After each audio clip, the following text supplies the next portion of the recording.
Hello friends, இன்னைக்கு நம்ம பார்க்க போறது ஜப்பான் anime சீரிஸ்னா the world finest assassin get reincarnated in another world season 1 episode 11 தான் இன்னைக்குள்ள வீடியோல பார்க்க போறோம். உங்களுக்கு இந்த வீடியோ பிடிச்சிருந்தது அப்படின்னா லைக் பண்ணிட்டு அப்படியே மறக்காம நம்ம சேனலை சப்ஸ்கிரைப் பண்ணிருங்க.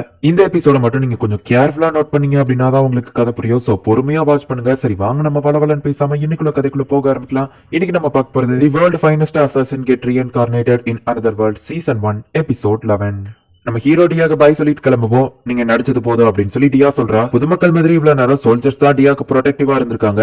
குட் பை லோக் அப்படின்னு சொல்லிட்டு டியா ஆளரா. இப்ப கொஞ்சம் நாள் கழிச்சு காமிக்கிறாங்க. நம்ம ஹீரோவோட அப்பா வந்து நம்ம ஹீரோவை கூப்பிட்டு இந்த ஆள் 2th டேக்கு ஒரு வேலை கொண்டு வந்திருக்கான். அதை நான் உன்கிட்ட ஒப்படைக்கலான் இருக்கேன். உன்னோட டார்கெட் கவுண்ட் விகோனியோட டாட்டர் டியா விகோனி, அவ்வளவுதான் நீ கொல்லணும் அப்படின்னு சொல்லி அவங்க அப்பா சொல்லவும் நம்ம ஹீரோக்கு செம ஷாக்கிங்கா இருக்கு. என்ன பண்ணலாங்கிற முடிவை நான் உன்கிட்டயே விடுறேன் அப்படின்னு சொல்லி அவங்க அப்பா சொல்லவும் எனக்கு சில டவுட்ஸ் இருக்கு. ஹவுஸ் விகோனி ஸ்வீகல்ல இருக்கிற நோபல்ஸ் 2th டே இதுல இன்வால்வ் ஆனா ஆல்பன் கிங்டம்க்கோ ஸ்வீகல்க்கோ வார் வர்றதுக்கு கூட சான்ஸ் இருக்கே அப்படின்னு சொல்லி நம்ம ஹீரோ கேக்குறான். நீ கேக்குறது கரெக்ட் தான். நம்ம இதுல இன்வால்வ் ஆனோம்னு தெரிஞ்சா இன்டர்நேஷனல் ப்ராப்ளம் கூட வரும் அப்படின்னு அவங்க அப்பா சொல்லப்போ ஹவுஸ் 2th டே எப்பவும் ஆல்பன் கிங்டமோட நல்லதுக்காக மட்டும் தானே இன்வால்வ் ஆவாங்க. இது ஸ்வீகலோட பிரச்சனை. இதுல ஏன் இன்வால்வ் ஆகணும்னு நினைக்கிறீங்க அப்படின்னு நம்ம ஹீரோ கேக்குறான். ஹவுஸ் ஆஃப் விகோனில ஆல்ரெடி வார் ஸ்டார்ட் ஆயிடுச்சு. அந்த இடத்துல இருந்தா இவர் 3 நாளைக்கு முன்னாடில இருந்து கிளம்பி இந்த இடத்துக்கு வந்திருக்காரு.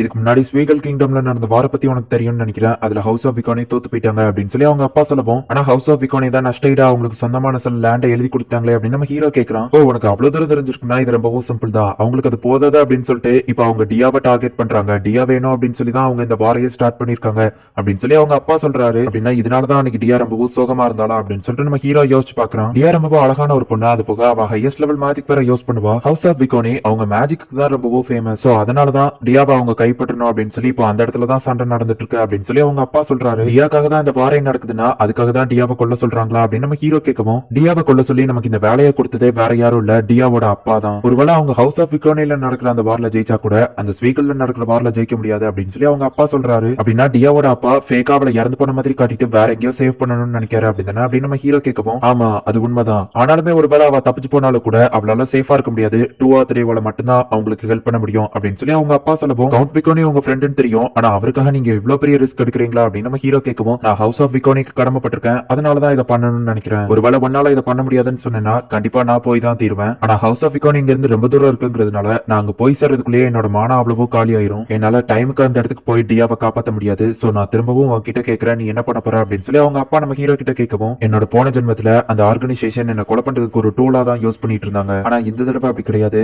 நான் என்ன பண்ணணுங்கிறது நான் தான் முடிவு பண்ணணும். அது போக நான் ஆல்ரெடி முடிவு பண்ணிட்டேன் அப்படின்னு நம்ம ஹீரோ யோசிச்சுட்டு சரி ஓகே நான் இந்த வேலையை பண்றேன் அப்படின்னு நம்ம ஹீரோ சொல்றான். எதுக்காக நான் தெரிஞ்சுக்கலாமா அப்படின்னு அவங்க அப்பா கேட்கவும் அதுக்கு 3 காரணம் இருக்கு. டியா தான் எனக்கு மேஜிக் கத்து கொடுத்தா. டியாவை நான் லவ் பண்றேன். அது போக அவளுக்கு எப்பெல்லாம் தேவையோ அப்ப நான் அவ கூட இருப்பேன்னு சொல்லி ப்ராமிஸ் பண்ணிருக்கேன் அப்படின்னு நம்ம ஹீரோ சொல்றான்.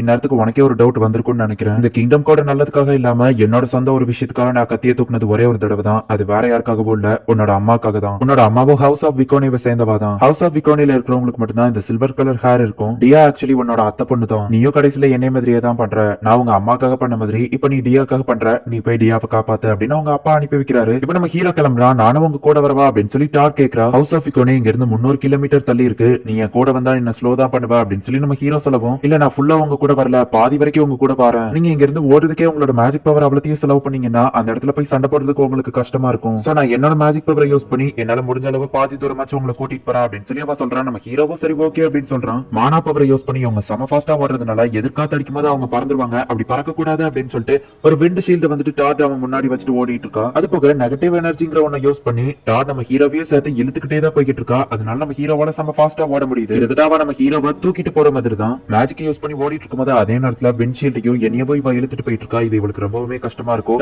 நீ உன்னோட லிமிட் அடைஞ்சிட்டா போது நிறுத்து அப்படின்னு நம்ம ஹீரோ சொல்றான். இல்ல என்ன என்னால முடியும் அப்படின்னு சொல்லி அவ ஓடிக்கிட்டே இருக்கா. மிஸ்டர் லூக் நீங்க மட்டும் அன்னைக்கு வரலைன்னா நான் கண்டிப்பா இறந்து போயிருப்பேன். என்கிட்ட மானா பவர் இருக்குங்கிறதுனால உங்களோட அசாசின்க்கு என்ன யூஸ் பண்ணிக்கிடலாம் அப்படின்னு நீங்க நினைச்சது எனக்கு நல்லாவே தெரியும். ஆனா எனக்கு அது ரொம்பவுமே சந்தோஷமா இருந்துச்சு. ஏன்னா எங்க அப்பா அம்மா கூட என்ன வேண்டாம் அப்படின்னு சொல்லி ஒதுக்கிட்டாங்க. ஆனா என்ன வேணும்னு சொல்லி என்னோட வாழ்க்கைக்கு ஒரு அர்த்தம் கொடுத்தது நீங்க தான். என்னால முடிஞ்ச அளவுக்கு நான் உங்களுக்கு ஹெல்ப் பண்ணுவேன். நீங்க ரொம்பவுமே திறமசாலி. உங்களோட ஒவ்வொரு முடிவையும் நீங்களே தான் எடுக்கிறீங்க. இதுக்கு ஒரு டூலா இருக்க கூடாது அப்படின்னு சொல்லி நீங்க நினைக்கிறீங்க. நீங்க இந்த அசாசினேஷன்ல ஒரு டூலா இருக்க விரும்பலன்னு எனக்கு தெரியும். உங்களுக்கு பதிலா அந்த டூலா நானே இருந்துட்டு போறேன். ஏன்னா உங்க கூட நான் இருந்து உங்களுக்கு ஹெல்ப் பண்றதுதான் எனக்கு ரொம்பவும் ஹாப்பியா இருக்கு அப்படின்னு சொல்லி அவ மனசுக்குள்ள நினைச்சிட்டு இப்போ செம ஃபாஸ்டா ஓடிட்டு இருக்கா. நம்ம ஹீரோ அவளுக்காக செஞ்ச எல்லா விஷயத்தையும் அவ யோசிச்சு பாக்குறா. ஹீரோக்காக அதுக்காக அவ லிமிட்டை தாண்டி அவ ஓடிக்கிட்டே இருக்கா. ஒரு கட்டத்துல அந்த விங் பேரியர் பிரேக் ஆகுது. பேரியர் பிரேக் ஆகும் இவங்க செம ஃபாஸ்டா ஓடிட்டு இருந்ததுனால எதிர்காத்து அடிச்சு அப்படியே அவன் மேல பறக்குறா. டக்குன்னு நம்ம ஹீரோ அவளை காப்பாத்துறான். மிஸ்டர் லூக், என்ன மன்னிச்சிருங்க, என்னால இவ்வளவு தூரத்துக்கு தான் உங்களை கூட்டிட்டு வர முடிஞ்சது அப்படின்னு சொல்லி அவ அழறா.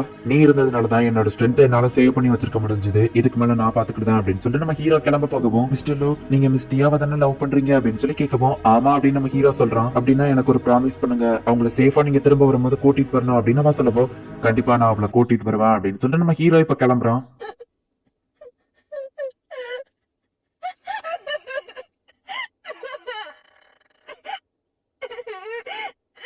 நான் எப்படியாச்சும் டைம்க்கு அந்த இடத்துக்கு போயிருக்கணும் அப்படின்னு சொல்லி நம்ம ஹீரோ ஃபாஸ்டா ஓடிட்டு இருக்கான். இப்ப நடக்கிறதெல்லாம் பார்க்கும்போது எனக்கு ஓல்டு மெமரிஸ் தான் ஞாபகம் வருது அப்படின்னு நம்ம ஹீரோவோட அம்மா சொல்லவோ, எனக்கும் தான்.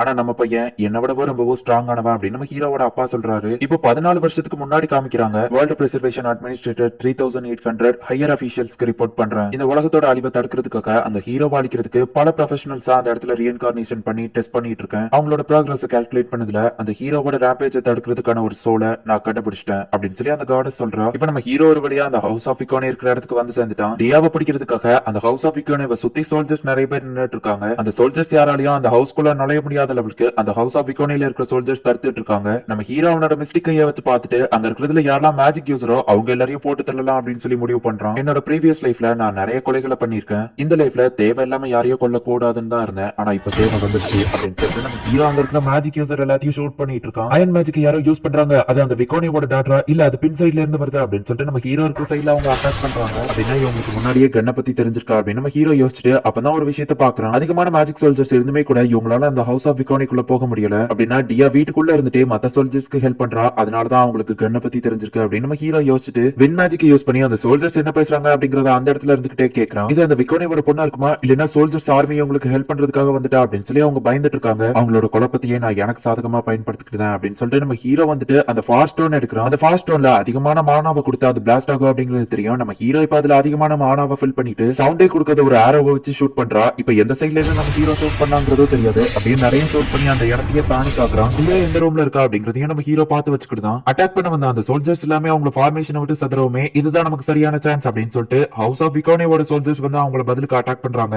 அந்த சோல்ஜர்ஸ்க்கு நான் ஹெல்ப் பண்ணியாச்சு. என்னோட வேலை இப்ப முடிஞ்சது. இப்ப யாரும் பார்க்காதபடி நான் நேரா டியா கிட்ட போனோம் அப்படின்னு சொல்லி நம்ம ஹீரோ மறைஞ்சு போய்கிட்டு இருக்கான். ஹவுஸ் ஆஃப் விக்கோனேவை சேர்ந்த ஒரு சோல்ஜர் லேடி அந்த இடத்துல இறந்து போய் கிடக்கிறத நம்ம ஹீரோ பாக்குறான். இப்ப நம்ம ஹீரோ அவனோட வின் பேரியரை அக்யூரேட்டா யூஸ் பண்றான். எந்த வழியா போனா சோல்ஜர்ஸ் கண்ணுல மாட்டாம சேஃப்டியா டியா இருக்கிற ரூமுக்கு போலாம் அப்படின்னு சொல்லி நம்ம ஹீரோ தேடி பார்த்து அந்த வழியை கண்டுபிடிச்சு உனக்காக நான் காத்துட்டு இருப்பேன் லூக் அப்படின்னு சொல்லி டியா ரூம்ல பேசுறது வரைக்கும் நம்ம ஹீரோ கரெக்டா துல்லியமா கேட்கறான். இப்ப அந்த இறந்து போன பாடியை எடுத்துட்டு யார் கண்ணிலையும் போடாம நம்ம ஹீரோ நேரா டியாவோட ரூம் கிட்ட போறான். டியா இறந்து போன மாதிரியே ஒரு ஃபேக்கான பாடியை நம்ம ஹீரோ செட் பண்ணி வச்சுட்டு டியாவை காப்பாத்தலாம் அப்படின்னு முடிவு பண்ணிருக்கான். நம்ம ஹீரோ வந்து யாருக்கும் தெரியக்கூடாது. ஏன்னா அப்படின்னா டியா இறந்து போயிட்டா அப்படின்னு சொல்லி உண்மையிலேயே எல்லாரும் நம்புவாங்க. இப்ப நம்ம ஹீரோவை பார்த்ததுமே டியா ஓடி போயிட்டு கட்டிப்பிடிக்கிறா. நீ வருவேன்னு எனக்கு தெரியும் அப்படின்னு சொல்லவும் நம்ம ஹீரோ ஸ்மைல் பண்றான். மேடம் நீங்க இந்த டிவைன் ட்ரெஷரை பத்தி தேடிட்டு இருந்தீங்கல்ல, அதை பத்தின ஒரு இன்ஃபர்மேஷன் கிடைச்சிருக்கு அப்படின்னு சொல்லி மாகா கிட்ட ஒரு பொண்ணு வந்து கொடுக்கவோ அதை பார்த்துட்டு மாகா ஷாக் ஆகுறா.